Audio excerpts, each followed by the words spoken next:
ওর জমি আছে পায়ের তলা, এবারে 1 ইঞ্চি জমি ছাড়বো না, ইঞ্চিতে ইঞ্চিতে এর জবাব দেবো আমরা। কেশপুরের বিজেপি প্রার্থীর প্রচারে হামলা, অভিযোগের তীর শাসক দলের দিকে। কেশপুরে ভোট প্রচারে গিয়ে এবার হামলার মুখে ঘাটালের বিজেপি প্রার্থী হিরণময় চট্টোপাধ্যায়। ঘটনা পশ্চিম মেদিনীপুর জেলার অন্তর্গত কেশপুর ব্লকের 6 নম্বর অঞ্চল জগন্নাথপুর বাজারে হিরণ প্রবেশ করলে তার গাড়ির সামনে এসে তৃণমূলের হারমাদ বাহিনী বাঁশ লাঠি দিয়ে আক্রমণ চালায়।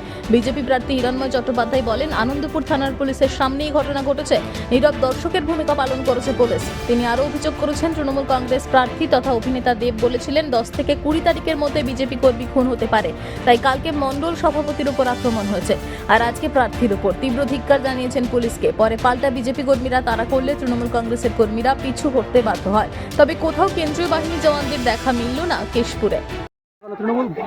গুন্ডা বাহিনী দীপক অধিকারী পাঠিয়েছে, 15 থেকে 20 তারিখের মধ্যে খুন করবে বলেছিল, কালকে খুন করার চেষ্টা করেছিল, শুভেন্দু সামন্তকে পারেনি, আজকে প্রার্থী আছে, আমাকে খুন করার জন্য এসেছিল। এই গুন্ডা বাহিনী দেখছেন আপনারা, ডান দিক বাদিকে বারবার আক্রমণ করছিল, গ্রামের মানুষকে চমকাচ্ছিল, ভয় দেখাচ্ছিল। আমি গাড়ি থেকে নামতেই ভয়ে দৌড়ে পালিয়েছে, এদিক দিয়ে পালিয়েছে, এদিক দিয়ে পালিয়েছে। আপনার সামনে তো পুলিশ আছে, পুলিশ চুপচাপ, কিছু করছে না।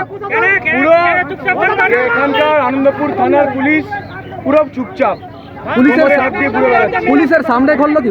পুলিশের সামনে সমস্ত ঘটনা পুলিশের সামনে ঘটলো। পুলিশ কি বলছে? পুলিশ কোনো কথাই নেই, চুপ, মুখে অন্যদিকে তাকিয়ে আছে, চোখে কথা বলার দম তো পুলিশের নেই। এদেরকে চমকাচ্ছিল, এরা বেরিয়েছিল, বলছে ভিতরে ঢোক, ভিতরে ঢোক। তৃণমূল কি ভয় পাচ্ছে কোথাও? আরে ওর জমি তো চলে গেছে, ওর জমি আছে পায়ের তলায়, লাস্ট আর 5-6 দিন বাকি, দেখছে একটা খুন মার্ডার করতে হবে।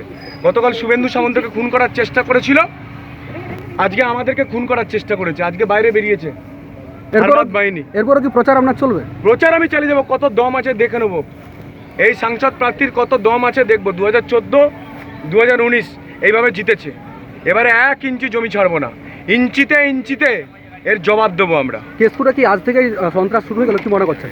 আজ থেকে হয়নি, গতকাল থেকে শুরু হয়েছে, গতকাল থেকে শুরু করেছে, আমি থাকবো এখানে।